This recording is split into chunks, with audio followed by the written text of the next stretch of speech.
The Speaker of the House of Commons, John Bercow, may have some very serious questions to answer after his former private secretary, Angus Sinclair, told the BBC's Newsnight programme just last night that he experienced bullying at the hands of the Speaker and that he subsequently left his job as a consequence. There was one afternoon I was working at my desk and he came in and he was absolutely furious about something. He asked for some information from another part of the house and it had been very slow in coming, but he held me responsible and there was a tirade of how I'd let him down. It was quite the worst thing, a lot of bad language, and suddenly his mobile phone, which he'd been holding, was flung on the desk in front of me and it broke into a lot of bits. Perhaps one of the worst aspects of it is from time to time you would hear yourself mimicked. And your thought then is that really how he sees me? Angus Sinclair speaking last night. You'll remember last October that John Bercow, the Speaker, spoke out from the chair in the House of Commons very strongly about some of the behaviour he is now being accused of himself. There must be zero tolerance of sexual harassment or bullying here at Westminster or elsewhere. Well, there are now calls in some quarters for Mr Speaker to stand down, though he has his supporters too, some of whom believe these are old allegations being dredged up again to distract attention away from the Windrush scandal, which is pretty inconvenient, to say the least, for the government at the moment. I'm joined by Mark Wallace, Executive Editor of ConservativeHome, and Labour's Peter Hain, Lord Hain, who detects something else going on behind these claims of bullying. Welcome to both of you. Good afternoon. Peter Hain, let's begin with you. What else do you think is going on? Welcome. This sounds like more of an office row, frankly, than a personality clash between Angus Sinclair and Speaker Bercow. When you actually listen to what he said, mimicry, yes, John Bercow is a very good mimic. I've heard him mimicking some of the highest people in Parliament and in the land, and he's very good at it. But I think at the heart of it is the fact that there's a great deal of resentment amongst some traditionalist MPs, mostly on the Conservative benches, though not entirely, and amongst parliamentary officials, at the fact that he's been a very radical, reforming speaker, probably the most radical and reforming in living memory, maybe even in the history of Parliament. And I think that has attracted criticism from people who don't agree with him. He's ruffled feathers. I know for a fact, I was leader of the House of Commons, there's a lot of entrenched traditionalism in Parliament. People don't like change. And what I notice also is that the Speaker himself has flatly and strongly denied these allegations of bullying. And I know personally members of his staff who served for years and years and years. And you can go into the Speaker's office and chat to them, as I've done over the years, especially as an MP, but even as a member of the House of Lords. And they are loyal to him and they like working for him. And I think this is just a particular example which has nothing to do with bullying. Mark Wallace, is that what's going on? It's a backlash from the old guard against a very radically progressive Speaker. No, in a word. And I think, to be honest with you, I'm quite shocked by what Peter's just had to say about this. The fact is that, do some people disagree with John Bercow's approach to running Parliament or his politics? Yes, they do. Do some of his staff have experience of working with him for a very long time? Yes, they do. Does any of that mean that the behaviour we're now hearing about is acceptable? No. Does it mean inherently that the people who are making these reports, evidently quite a lot of discomfort to themselves? Does it mean that they must be lying? No, and I think this is pretty shoddy. I just wonder how it would sound if... he's lying. I've said that... I mean, you just said it isn't true, I think. Well, no, he didn't say that. He said it sounds more like an office row rather than bullying. So when we hear about another former member of staff who says that she allegedly suffered the symptoms of PTSD after her time working there, that she was bullied, when this particular individual talks about his employer shouting and swearing, throwing a phone allegedly, as well as mimicking. I just don't think it's okay to come say, well, that's just kind of how things go in an office. For example, talking about John Bercow being a good mimic of the great and good and powerful in the land is totally different to somebody's employer, and the chief executive of our parliament, allegedly having this approach to his staff and subordinates. And I think I just don't think in any other industry, I don't think that this would be acceptable. Peter Hain. We don't know the context. In what context is it okay for an employer to throw a phone at somebody's desk so hard that it breaks? Well, look, I don't. If that happens, as is alleged, that's not something that I would agree with. Would that be bullying? If that happened? Why by comparison?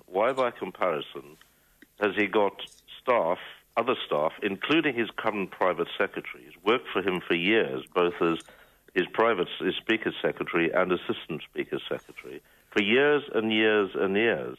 There are obviously two individuals. Unfortunately, there's been a disagreement, whatever the detail of that, who knows, and they've fallen out. This happens in organisations. But to equate that with bullying, if that were the case, then nobody would go and work for him. I'm sorry, but I just find this gobsmacking. Let's consider, for example, the Me Too scandal. We just heard the quote of John Bercow talking quite rightly about how Parliament must not tolerate that.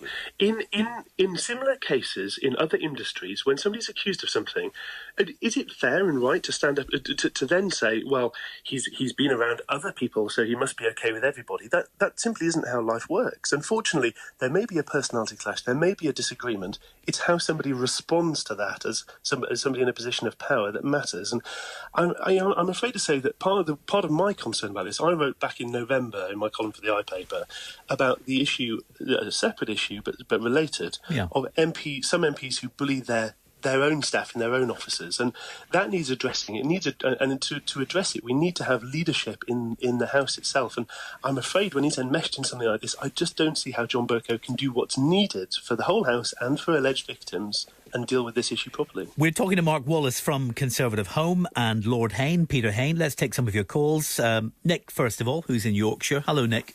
Yes, good morning to you. Every time I hear this man's name, it just makes my blood curdle. We were on about this on LBC the other week. Basically, the man suffers from the Napoleon complex.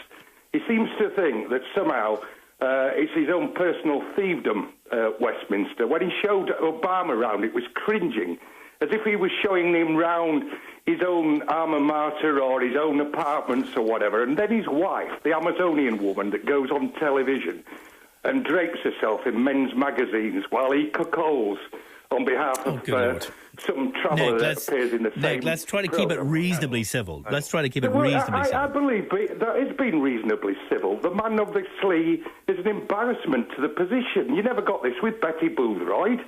It's time he went. There are people who disagree, and clearly you're one of them, who disagree with John Bercow as a speaker. Well, you're entitled to your view. Absolutely. I happen to think he's an excellent speaker, but that has nothing to do with an allegation about bullying.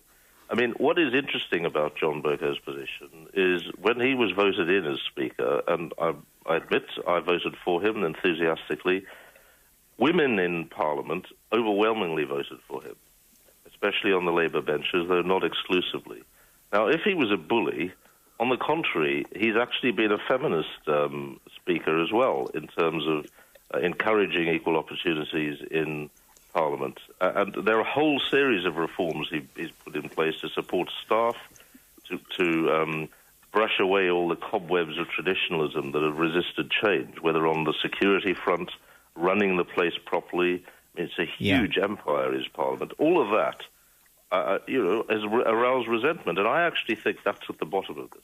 Let's get a final word from Nick in Yorkshire. Yeah, I just think he acts above his pay grade, and I find the man is more into the celebrity of his role. Regardless of whether you think that's a fair remark or not, I will be glad to see the back of him and somebody else in his position. Thank you very much. Nick, thank you for your call. Thank you. Very strong comments from Nick there. What about John in North Belfast? How do you see it, John?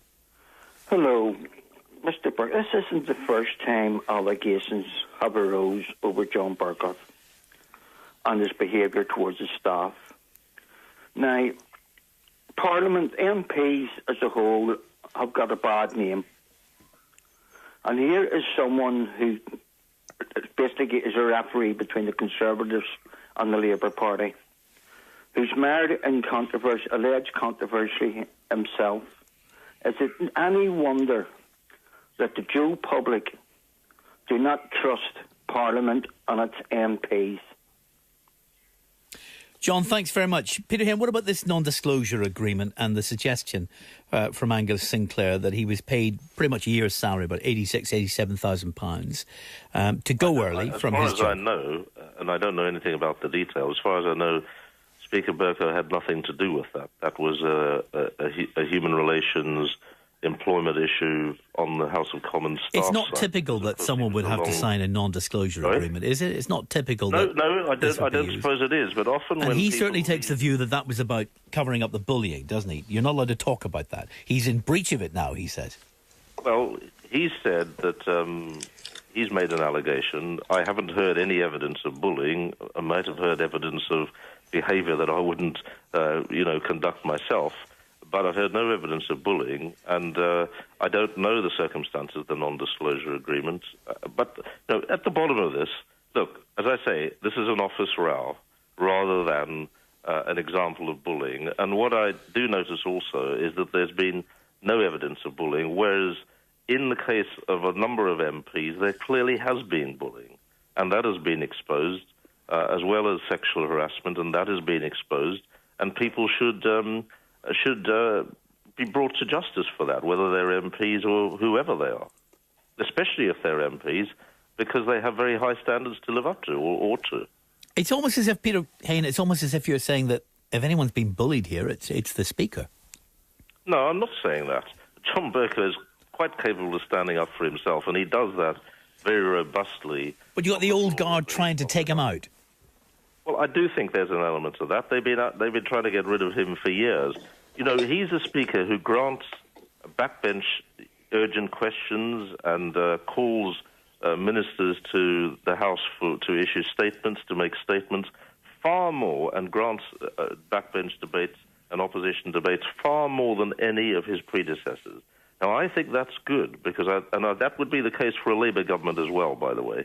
I think that's good, because Parliament should be about holding the executive to account, and lots of speakers in the past have been far too establishment-minded.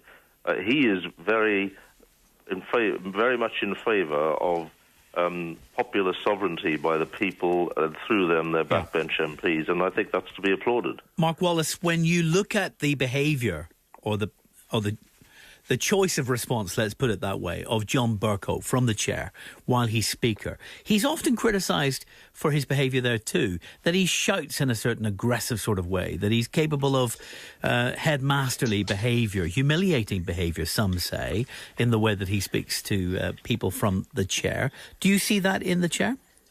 Well, listen, I personally am a fan of the things that Peter's just been talking about broadly in terms of John Bercow's attitude to Parliament. I'm not a fan of his style in the chair, but by and large, I think back to the MP's expenses scandal, and we saw what happened when the authorities of the House were slow, for one reason or another, to properly deal with and unfortunately was somewhat compromising their authority. My concern is, having personally spoken to people who've been victims of bullying, not by John Bercow, but by other MPs, people who've been deeply traumatised and deeply negatively affected by that, my concern is that a Speaker who is compromised on this issue, who for whatever reason cannot simply step aside while this is properly investigated, could compromise that for everybody, and that would be very harmful to Parliament. How long does he have in the job, Mark? If that were the case, I would agree with Mark, but I don't think, simply because this allegation, which I don't think amounts to a great deal, to be perfectly frank, I don't think that the Speaker should be forced to stand aside simply because of that. I really do not think so. You don't think there should be an investigation, Peter Hain? No investigation? Pardon? Should there be an investigation? Into what? Into what we just heard from Angus Sinclair? One allegation, not of bullying, but of... Two allegations, no. He fell out with his employer when other staff have served him loyally for years and years and years and continue to do so. I don't understand why that should provoke this degree of attention. Mark, you've got about 20 seconds, sir. Bullying is not a show of hands. Sometimes it happens to one person and not to other people in the same office. Mark Wallace, Executive Editor of ConservativeHome. Lord Hain, Peter Hain, thank you very much. That's it on that. We're still taking your calls, texts and tweets, of course, but we've got to move on because we'll be talking about the